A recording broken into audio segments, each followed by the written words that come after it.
नमस्कार दोस्तों, आज बहुत दिनों में आना हुआ है। मेरे YouTube चैनल पर आपका स्वागत है।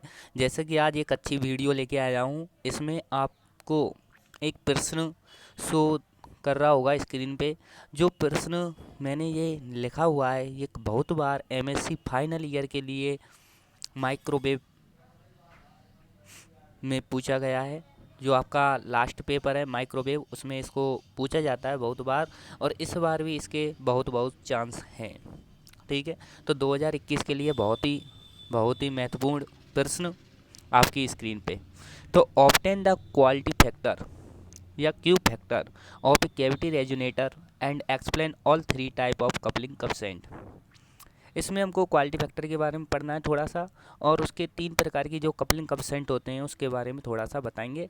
और इसी के आधार पर आपको आज 10 या 12 मार्क्स का ये आएगा क्वेश्चन, कि जो कि आपको 10 से 12 नंबर अर्जित करा पाएगा। ठीक है।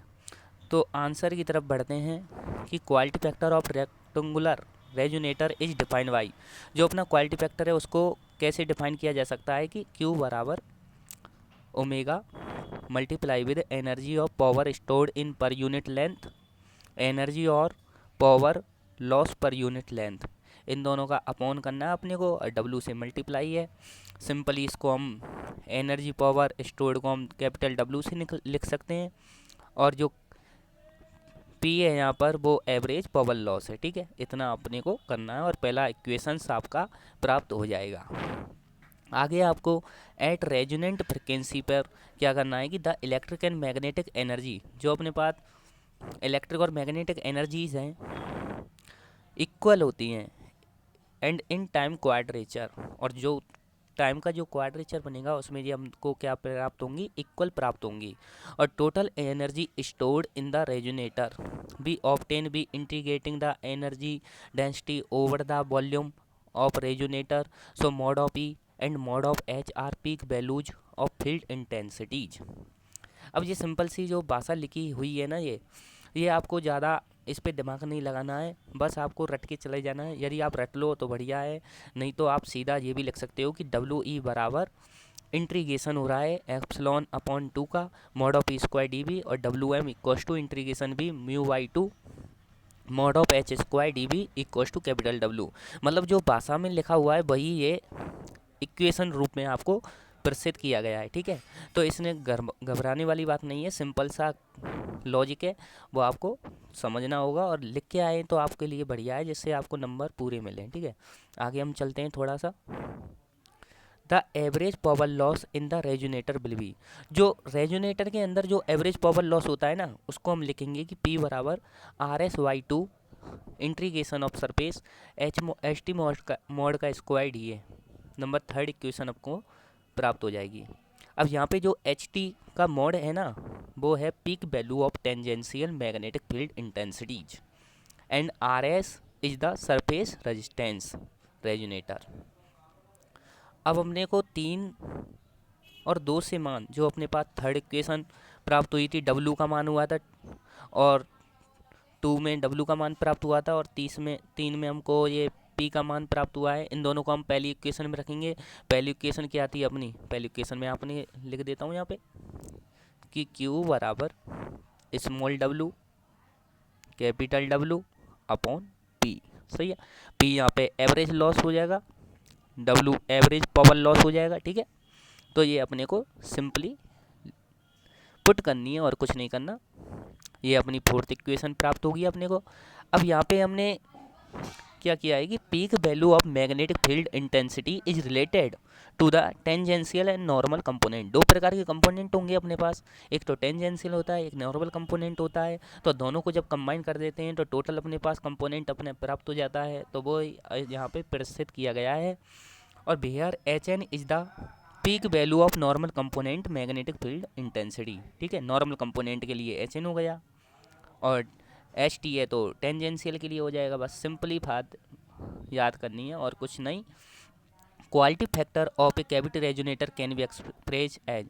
जो क्वालिटी फैक्टर है उसको हम कैविटी रेजोनेटर के लिए एक्सप्रेस कर सकते हैं कि Q बराबर small W small mu upon 2RS volume upon surface resistance.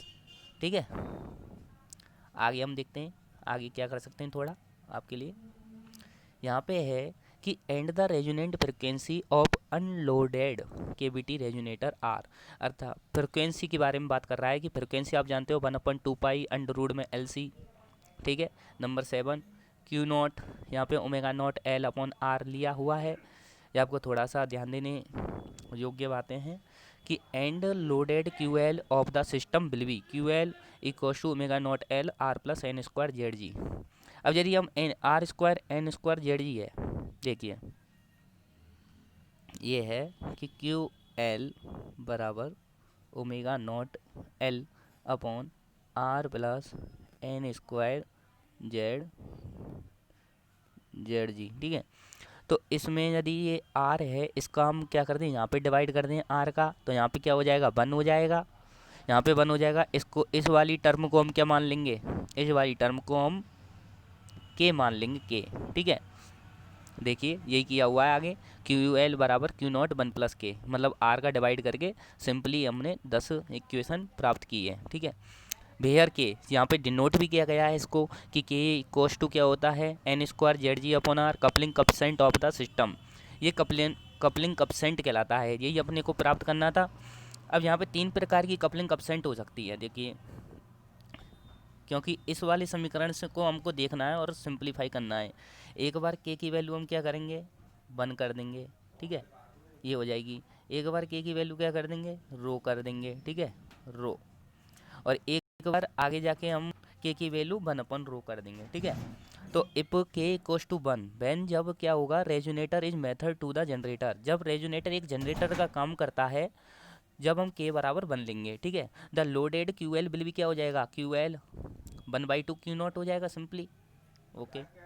Second वाले की हम बात करते हैं, देखिए, इफ नान पे के ग्रेटर देन 1, यदि के का मान 1 से ज़्यादा हो जाए तो the cavity terminal are at a voltage maximum, तो अपने पास जो वोल्टेज होगा उस टर्मिनल पर वो अधिकतम होगा। In the input lines at resonant normalise impedance, और रेजोनेंस को जो नॉर्मलाइज करने की जो प्रतिबाधा होगी वो भी वोल्टेज को मैक्सिमम करेगी। Is the standing wave ratio, जिसको हम स्टैंडिंग वेव रेशियो कहते हैं, मतलब के का मान हमने क्या कर दिया, के का मान मैंने बताया था आपको रो के बराबर कर देना, बस इस पे आपको सिंप्लीफाई, ये क्यू एल बराबर क्यू नॉट 1 प्लस रो, वो अपनी 10 इक्वेशन थी उसमें इसको पुट किया और सिंपली अपने पास 12 इक्वेशन आ गई। नंबर तीसरी कंडीशन लास्ट है इसकी, जो इफ के लेस देन 1, यदि के का मान 1 से छोटा हो जाए, the cavity terminal are at a voltage, जब तो मैक्सिमम हुआ था जब के ग्रेटर देन 1 किया था, अब लेस देन करेंगे तो मिनिमम ही होगा, और input impedance is equal to reciprocal of the standing wave ratio, ठीक है। मतलब ये क्या इन्वर्सली प्रोपोर्शनल टू क्या हो गया, 1/रो, तो क्यू एल बराबर rho upon 1 plus row Q not. तो ये कपलिंग सर्किट इक्विवेलेंट सर्किट, ये अपने को ध्यान देना है, ये सर्किट बनाना है। सर्किट में कुछ नहीं है, बी जी अपने वोल्टेज लिया है, जेड जी यहाँ पे प्रतिबाधा ले ली है, एल एस यहाँ पे लिया हुआ ही है, ठीक है। और ये अपने पास ट्रांजिस्टर ऐसे हमने आर एल सी में लिया हुआ है परिपथ में। तो यहाँ पे सिंप्लीफाई एन स्क्वायर किया हुआ है और वोल्टेज के साथ एन का मल्टीपल है, और N square L S very very less than होता है R plus N square Z G के मोड से। ये अपने को याद रखता है, इस समीकरण को आप याद करके जाइए, जो ये सर्किट मैंने बनाया हुआ है, बस इसके आधार पर आपको नंबर पूरे मिलेंगे, चिंता मत कीजिए, 10 से 12 नंबर कहीं नहीं जा रहे आपके, और हर साल ज़्यादा प्रोबेबिलिटी है इसकी पूछे जाने की। तो धन्यवाद। यदि आज का वीडियो आपको अच्छा लगा हो तो चैनल को सब्सक्राइब कर लीजिए जो नए हैं, क्योंकि मैं आगे भी आपके लिए ऐसे ही अच्छे अच्छे वीडियो लेके आने वाला हूं, जो कि आपके पेपर की हिस्ट्री से बहुत ही इंपॉर्टेंट क्वेश्चन होंगे। ठीक है, धन्यवाद, बाय बाय, टाटा।